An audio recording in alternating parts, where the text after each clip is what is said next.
کہتے میں نے سنا تھا کہ نافرمان کی روح بہت مشکل سے نکلتی ہے اور جو نیک لوگ ہوتے ہیں ان کی روح آسانی سے نکلتی ہے. تو میں تو جب گیا یورپ میں تو میں نے بہت سے گوروں کو بڑے آرام سے مرتے ہوئے دیکھا اور بہت سے نیک لوگوں کو بڑی مشکل سے مرتے ہوئے دیکھا. تو یہ کیا ہے؟ تو کہہ رہے مجھے تو اسلام کے بارے میں اشکالات شروع ہو گئے. میں نے کہا آپ نے جن سے یہ تقریر سنی ہے نا کہ نیک لوگ کی روح آرام سے نکلتی ہے، بروں کی مشکل سے نکلتی ہے، انہوں نے آدھی بات بتائی ہے، پوری نہیں بتائی. میں نے کہا یہ تو صحابہ کے دور میں نے کہا اگر آپ حدیثیں پڑھ لیتے ایک آیت سے کبھی تھوڑی مسئلہ حل ہوتا ہے. آپ کسی کی ایک بات لے رہے ہیں، دوسرے موقع پہ جو اس نے تشریح کی ہے وہ آپ نہیں لے رہے. میں نے کہا معاذ اللہ، اگر کسی کی کوئی موت کی کسی کو بہت تکلیف ہو رہی ہے، یہ اس معاذ اللہ اس کے برے ہونے کی علامت ہے، تو یہ تو پھر کفر ہے. حدیث میں آتا ہے کہ آپ صلی اللہ علیہ وسلم کو موت کی تکلیف دوسروں سے زیادہ ہوئی ہے. آپ صلی اللہ علیہ وسلم فرمایا اوعکو کما یوعکو رجلان منکم، مجھے بخار میں اتنی تکلیف ہوتی ہے جتنی تم میں سے 2 آدمیوں کو ہوتی ہے. آپ پر جب بیماری آتی تھی نا، آپ کو تکلیف دوسروں سے زیادہ ہوتی تھی. اور امی عائشہ رضی اللہ تعالی عنہا فرماتی ہیں کہ نبی صلی اللہ علیہ وسلم کا سر مبارک میری گود میں تھا جب آپ کی روح نکلی ہے، اور آپ کی جو میں نے موت کی تکلیف دیکھی ہے، جس شدت میں آپ جس تکلیف میں تھے، اس کے بعد مجھے کسی کی موت کی جو آسانی سے کوئی دنیا سے گیا ہو نا، اس کے مرنے پر مجھے کبھی رشک نہیں آیا. رشک کا کیا مطلب؟ کہ بھئی یہ اتنی آسانی سے چلا گیا تو اس کا مطلب یہ زیادہ اچھا تھا، اور معاذ اللہ آپ صلی اللہ علیہ وسلم کے اعمال کم تھے، تو یہ تو ممکن نہیں ہے نا. کہتے ہیں مجھے کبھی کسی پہ رش نہیں آیا کہ آرام سے مر گیا تو بہت نیک ہوگا. ٹھیک ہے نا، بہت مشکل ہے سمجھانا. امی عائشہ فرماتی ہیں کہ یعنی امی عائشہ کی حدیث کا مفہوم بیان کر رہا ہوں کہ نبی صلی اللہ علیہ وسلم کی موت کے وقت جو تکلیف کی حالت تھی، اس کو جب سے میں نے دیکھا ہے، تو امی عائشہ کی بات کا خلاصہ یہ ہے کہ اب اگر میں کسی کو دیکھتی ہوں نا کہ آرام سے روح نکل رہی ہے، یعنی آرام سے مر رہا ہے، دنیا سے جا رہا ہے، تو مجھے اس پہ رش نہیں آتا کیونکہ بہت نیک ہوگا. کیا مطلب؟ اس کا نیک عمل سے تعلق بولتے کیوں نہیں ہے. لیکن ہمارے ہاں سارا مدار کس پر ہے؟ مرنے کے بعد شکل کیسی ہے اس کی؟ آڑا ترشا ہو گیا تو جہنم میں جا رہا ہے اس کا مطلب. اور اگر مرا ہوا ہے، دانت کھلے میں، ایسا لگ رہا ہے مسکرا رہا ہے، سیدھا کہاں جا رہا ہے؟ او بھائی، اگر خدا نخواستہ کوئی لکوے کا مریض تھا، کوئی فالج کا مریض تھا، وہ تو مرے گا تو اس کا تو بیچارے کا ہوگا تھوڑا سا چہرہ بھی ٹیڑھا ہو سکتا ہے، کچھ بھی ہو سکتا ہے، نیک لوگوں کا بھی ہو سکتا ہے. تو مدار کس پر ہے؟ اعمال پر. اور نیک لوگوں کو بعض دفعہ موت کے وقت ڈبل تکلیف دی جاتی ہے. ایک تو اس لیے دی جاتی ہے، یا تو اس لیے کہ کوئی گناہ ان کا باقی رہ گیا ہوتا ہے. اللہ کیا کہتے ہیں؟ بھائی قبر میں جانے سے پہلے اس کو ہمارے پاس دھلا کے لے کے آؤ، صاف ستھرا ہو کے. اب ہمارے پاس آ رہا ہے تو اب ہم نہیں چاہتے کہ اس کے گناہوں کی گٹری ہو، اس کو پاک صاف کر کے لے. میں نے بڑے بڑے بزرگ دیکھے جن کو آخری وقت میں بہت مصیبت میں گزری، ان کی یعنی زندگی کے آخری ایام، بیٹیوں کی ٹینشن، کسی بیٹی کو طلاق ہو گئی، وہ گھر آ گئی، کوئی اور مسئلہ ہو گیا، تو بڑی ٹینشن میں آخری وقت. لیکن وہ زبان سے کیا کہتے تھے؟ شکر.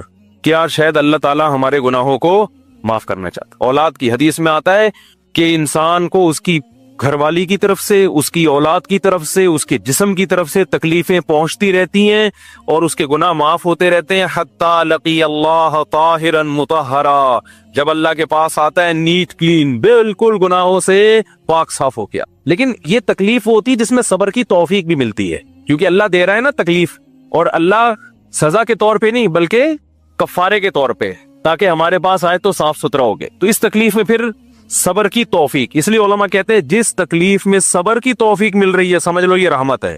یہ کیا ہے؟ رحمت. یہ اللہ آپ کو بنانا چاہ رہا ہے کچھ. اب لوگ کہتے ہیں یہ والی تکلیف کیوں، وہ والی کیوں نہیں آئی، یہ تو بہت زیادہ ہو گئی. تو بھئی اللہ سے کوئی نہیں لڑ سکتا، وہ جو دے رہا ہے وہ اس پہ صبر کرو. اسی کو کہتے ہیں تقدیر پر رضا. کیا قبر والے سنتے ہیں؟ اگر نہیں سنتے تو ہم یہ دعا کیوں پڑھتے ہیں، السلام علیکم یا اہل القبور؟ وہ تو سنتے ہی نہیں. اختلافی مسئلہ ہے. ہماری رائے یہ کہ نہیں سنتے. قرآن مجید کی آیت ہے انک لا تسمع الموتى ولا تسمع الصم الدعاء، کہ اے نبی آپ مردوں کو نہیں سنا سکتے. تو اس پہ بہت کچھ لے دے ہوئی ہے، بہت کچھ کہا گیا ہے. تو احادیث میں بعض جگہ سننا بھی ثابت ہے. تو ہماری رائے یہی ہے، ہمارے اکابر میں سے بھی بہت سو کی رائے یہی تھی. حضرت مولانا سرفراز خان صفدر صاحب کا اس پر بہت تفصیلی رسالہ ہے، انہوں نے بھی آخر میں خلاصہ یہی بیان کیا ہے. وہ یہی ہے کہ اصل یہی ہے کہ مردے نہیں سنتے، الا یہ کہ جہاں سننا ثابت ہے تو وہاں ہم قائل ہیں.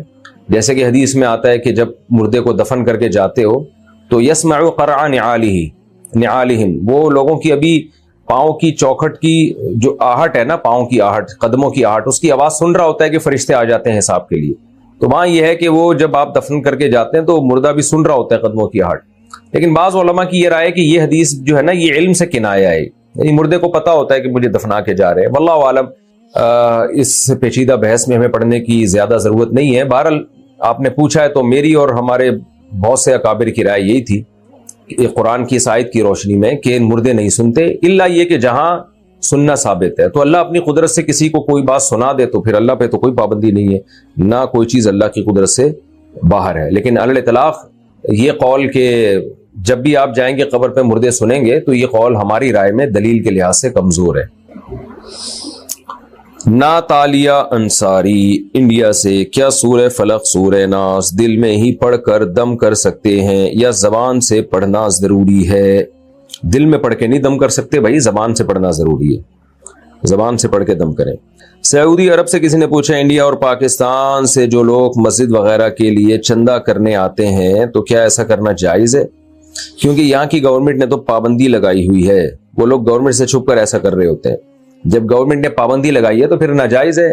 حکومت کے لاء کو فالو کرنا انتظامی چیزوں میں فرض ہے، ایسے پبلکلی چندہ کرنا. اور میں یہ بات بار بار بتا دوں کہ مسجدوں اور مدرسوں کے نام پہ نا فراڈی لوگ بہت گھوم رہے ہیں. جو چندہ کرتے ہیں ان کا نہ کوئی پیچھے مدرسہ ہوتا ہے نہ مسجد ہوتی ہے، اور بعض دفعہ مسجد اور مدرسہ ہوتا ہے لیکن وہ ہوتا ہی چندے کے لیے.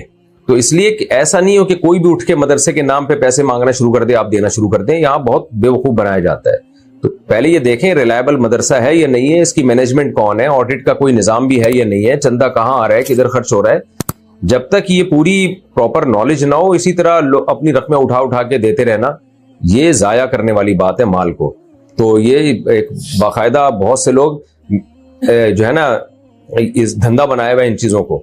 تو علماء ایسا نہیں کرتے، لیکن علماء کے روپ میں لوگ ایسا کر رہے ہوتے ہیں.